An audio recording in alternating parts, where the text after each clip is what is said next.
I'm Michael, and this is Carelifornia. And now that the dust is beginning to settle on the election, well, mostly, congressional leaders are attempting to pick back up where they left off after almost a full year of exhausted efforts to prevent either party from succeeding at getting any help out to the American people.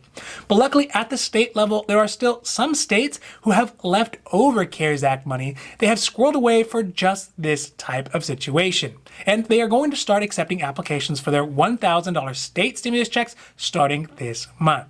So today we are talking about the renewed stimulus package stalemate between Nancy Pelosi and Mitch McConnell, as well as in Florida, where they are reopening their application process for their $1,000 state-specific stimulus checks.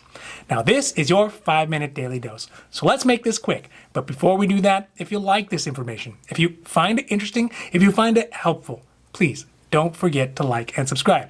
That way you can get updates when our newest and most informative videos become available. First, today we're going to go over the new $1,000 one-time stimulus check program that's going to reopen in Orange County, Florida. I mention this because this is the 4th time that they've opened up this program, and each and every time they do, they have to shut the application portal within something like 45 minutes because of the influx in applications. So I wanted to make sure that you folks out there in Florida have a chance to apply, because the window for the applications will open and close very, very quickly. The portal for the application will open on Monday, November 16th. That's next week at 8 a.m. And I'll put the links down below in the comments so that you have it. To be eligible, you must live in Orange County, Florida, you must be over the age of 18 and be a citizen or legal resident, and must not have received funding from the Orange County CARES Act Assistance Program before. There are also a few other rules and a whole list of FAQs and documents that you will need in order to apply on the website. So I would recommend checking it out before Monday comes around. But hopefully, if you or somebody you know is struggling and needs the extra help, hopefully you'll be able to apply. All right, so let's talk about the stimulus check stalemate. And although they say that time heals all wounds, it doesn't seem to have done much good for the leaders of the House, Nancy Pelosi, and the leaders of the Senate, Mitch McConnell, who have decided to rekindle their love of negotiating towards a standstill. And this all starts with Mitch McConnell beating the drum of wanting a highly targeted, read as very small, stimulus package of $500 billion. This, of course, is only 1/3 of what the House Democrats have been fighting for previously in their HEROES Act. McConnell said, quote, "I don't think the current situation demands a multi-trillion-dollar package. So I think it should be highly targeted, very similar to what I put on the floor both in October and September," end quote. This, of course, comes as no surprise, as the diminutive size of the bill was specifically designed to prevent negotiations from going any farther. And Mitch obviously thinks this is a good place to start for this round of negotiations. Now, as one might imagine, the leader of the House Democrats, Nancy Pelosi, and her sidekick, Chuck Schumer, are choosing their starting point right where they also left off as well. Schumer said, quote, "The HEROES Act should be the starting point, not an emaciated bill that prioritizes protection for corporation and considers the needs of American families as an afterthought," end quote. He said this at a joint press conference with Nancy Pelosi. But this time around, they think that a new President Biden will tip the odds in their favor.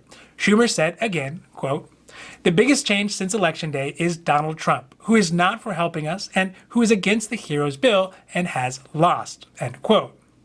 But if my memory deceives me, President Trump, right before the election, in a desperate attempt to play favor with the country, basically was willing to support the HEROES Act and in fact try to do something even bigger, perhaps even bigly.